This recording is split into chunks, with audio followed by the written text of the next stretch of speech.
I froze at 640 pounds under my porch light, wishing the clinic scale was lying. Inside, the nurse smirked to the receptionist that people like her always break before Thanksgiving. Then Dr. Morris stamped an ultimatum notice, 60 days to survive, and paused like he wasn't sure I'd make it. Let me take you back.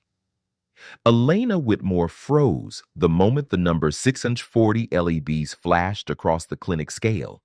Under the flickering neon light of Maple Hollow Clinic, the old wall heater hummed a tired, uneven rhythm. Dr. Morris exhaled slowly, his voice steady but weighted with truth. Elena, you have 60 days to survive. Her fingers tightened around the strap of her bag, knuckles paling as she tried to absorb what she was hearing. A faint breeze slipped through the doorway carrying the warm, sugary scent of apple pie from Penny's Place Diner across the street. Inside her purse, a corner of an old yellow envelope peeked out, her mother's handwriting barely visible, like it had been waiting years to be seen again. Dr. Morris marked the calendar on his clipboard, circling November 29th in red ink. Your heart is struggling, he said quietly. We need at least 40 pounds down by then. Elena swallowed hard. Maybe the scale's wrong. It glitches sometimes. Her voice shook, the hope in it too thin to stand on its own. From behind the counter, Linda, the clinic nurse, let out a dry little laugh. People don't get to 640 overnight, she said, tone flat as a dropped coin. Took years of choices. The words slammed into the room, not loud, but sharp enough to leave Elena speechless. She stared at the floor tile, watching a line of dust drift between the cracks. Dr. Morris handed her the appointment slip. This is day 0, he said, gentler now. Whatever happens next, start here. Elena nodded, her breath tight in her chest. Outside the window, late fall leaves swirled along the sidewalk, tapping the glass before scattering across the cracked pavement. Everything seemed to pause, the heater, the lights, even her own thoughts, as if waiting to see whether she would take the next step. She pushed open the clinic door. Cold wind hit her face, stinging her eyes. The diner sign across the street blinked slowly, offering its familiar comfort at the worst possible moment. Her phone buzzed. Aiden, Mom. Should I be worried? Elena stood on the sidewalk, the evening settling in around her. She placed a hand over her purse, feeling the outline of the yellow envelope beneath the fabric. Maple Hollow stretched out in front of her, quiet, ordinary, and suddenly impossibly heavy. Day 0 had begun long before she was ready. Now she had no choice but to meet it. Elena gripped the railing as she tried to climb the 3 shallow steps leading to her front porch. The late fall wind cut across Maple Hollow, rattling the loose porch light above her.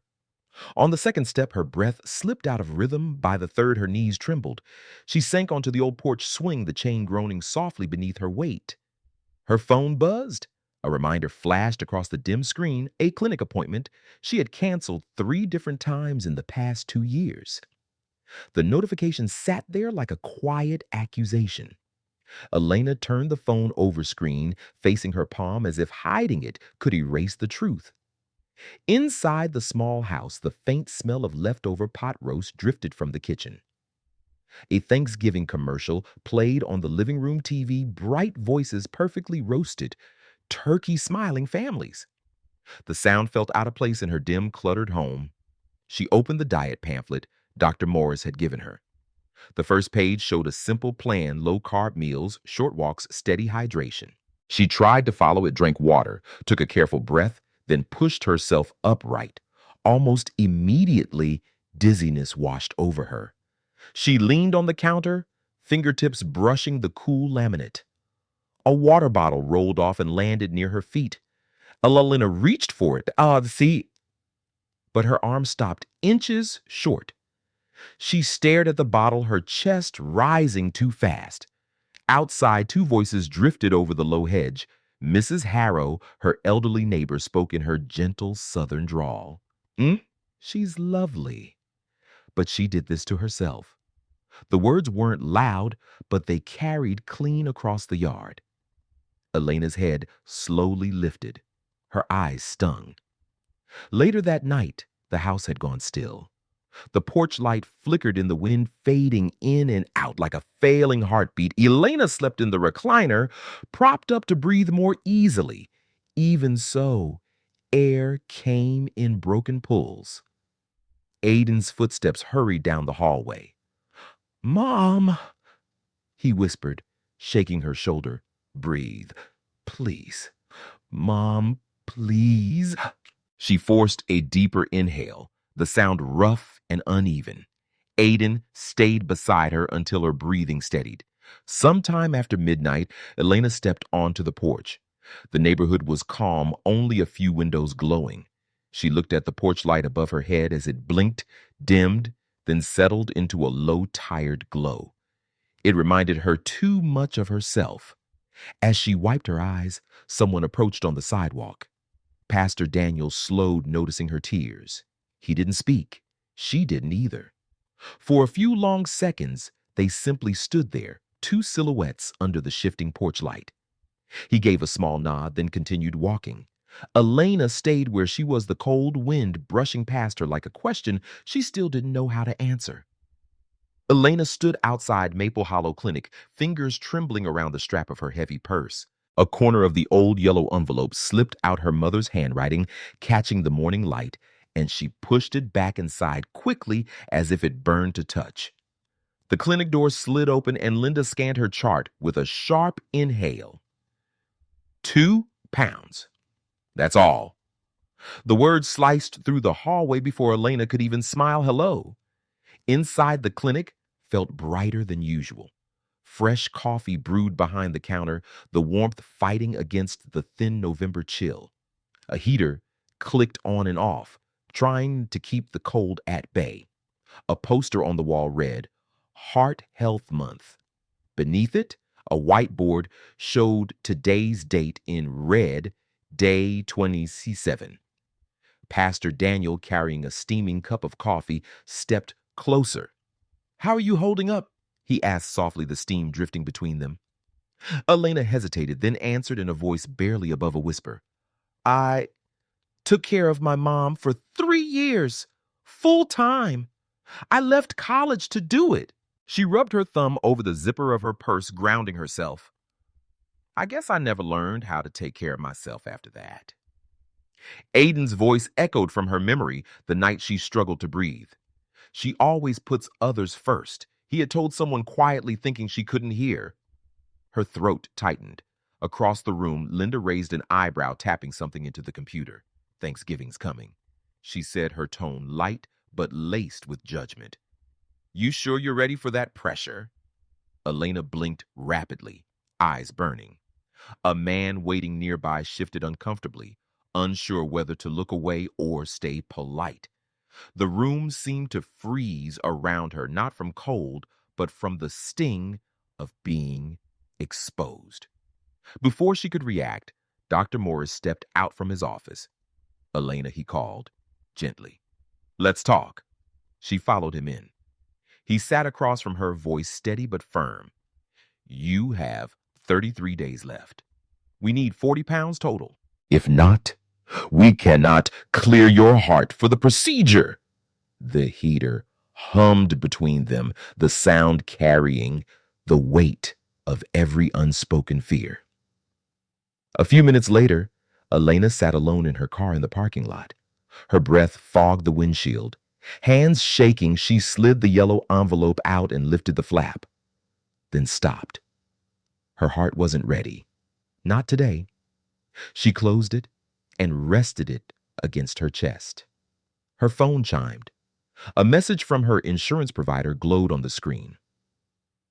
"We will need proof of progress for approval."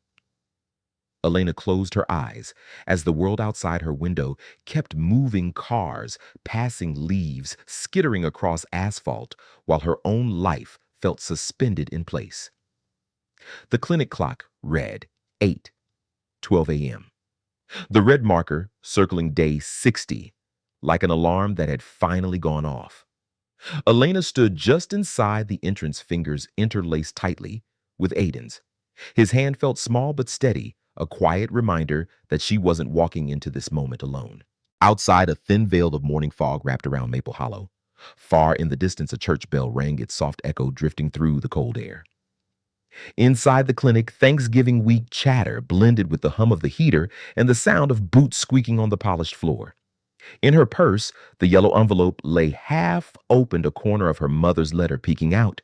She tried to finish reading it last night, but couldn't get past the first line. Pastor Daniel approached with a gentle smile. "How's your morning?" he asked, holding a to-go cup that smelled faintly of cinnamon. Elena drew a deep, measured breath. "I walked the porch twice today," she said softly. Aiden looked up at her, and for the first time in days, he smiled.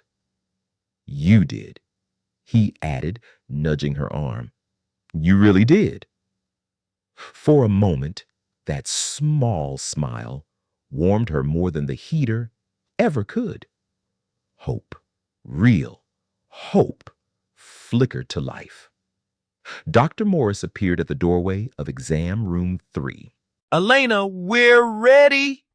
Inside, the scale sat in the corner like a quiet verdict waiting to be read. Elena stepped onto it, gripping the rail. The digital numbers blinked, shifted, then landed. 34 pounds. Her breath collapsed inward. "I failed," she whispered. Aiden's eyes filled instantly. "Mom." She shook her head. Tears blurred the room. Linda stood nearby, unusually silent, her head lowered just slightly, the closest thing to softness Elena had ever seen in her. Morris studied the chart. His face remained unreadable. Pastor Daniel stepped beside Elena. "Show him the letter," he murmured. Her hands trembled as she pulled out the yellow envelope. The paper inside crackled faintly. When she unfolded it, she offered it to Dr. Morris. He read it quietly. "My daughter carries people, even when she forgets herself. She lifts more than any scale can measure." The room stilled. Dr. Morris glanced between Elena, her son, and the numbers on her chart. He spoke slowly, almost cautiously. "Elena, your resting heart rate has improved. Your blood pressure is steady. Your glucose levels have responded better than expected." He signed the form on his clipboard, the pen stroke firm. "You've earned this chance. I'm approving the procedure." Elena let out a long, shaking breath, the kind that emptied years of fear all at once. Her eyes lifted brighter than they had been since October. Down the hall, a surgical room light flicked on, glowing white through the glass. The moment held suspended, and then everything moved forward. Elena woke to a soft, steady beeping, the kind that didn't rush or warn, only watched over her. Morning light spilled across the recovery room, pale and warm, almost the same muted glow her porch light had cast on that dark night in early November. For the first time in months, she didn't feel crushed by the weight of waking up. Dr. Morris stepped in, his voice low and reassuring. "The procedure went well," he said, checking the monitor beside her bed. "You have more time now, real time." Elena nodded slowly, taking in the words like air she hadn't tasted in years. She swung her legs over the edge of the bed, fingertips brushing the cool rail. With a careful breath, she pushed herself up. Not fast, not far, but upright, steady on her feet. "Day 61, she whispered. "I'm still here." Aiden rushed in seconds later, relief breaking across his face the moment he saw her standing. He wrapped his arms around her, careful but certain. Pastor Daniel lingered in the doorway, hands folded, a quiet smile softening his eyes. "Told you, light finds its way back," he said gently. A knock sounded. Linda stepped inside, her usual sharpness nowhere in sight. She held the chart like it weighed more than she did. "I misjudged you," she said, voice lower than Elena had ever heard. I'm sorry." Elena didn't answer with a speech. She simply nodded once. It wasn't forgiveness, not yet, but it wasn't rejection either. Just truth. The room sat in the silence that invited viewers to choose their own side. 2 days later, winter settled over Maple Hollow. The sky was a soft gray, the kind that made every warm thing feel warmer. Elena stepped out of the car in front of her house, pulling her coat tighter. Aiden handed her a hot cup from Penny's Place, steam curling into the cold air. On the porch, she sat under her old quilt blanket. The coffee's warmth seeped through her palms as distant church bells rang noon. She opened the yellow envelope fully this time, unfolding the letter her mother had written so long ago. You carry people, Elena, and one day you'll remember to carry yourself too. Her breath trembled, but it was a soft tremble, not fear but release. Aiden sat beside her. She looked at him, eyes steady. We start again, she said. No heroics. Just truth. Inside the house, a soft glow reached the porch. And the porch light stayed. The porch light glowed steady, now warm against the early winter air, and the letter she once feared rested, folded and whole beside her coffee cup. The quiet of the morning felt different. Less like a warning, more like a small mercy reminding her that some victories arrive without applause. Healing, she realized, isn't the moment the weight leaves your body, but the moment your breath returns. Without fear, one uncluttered sunrise at a time. And maybe forgiveness comes the same way, slow and unfinished, but real. If a second chance ever brushed past your own doorstep, tell us how it found you. And if you'd like more stories like this, feel free to subscribe and stay a while.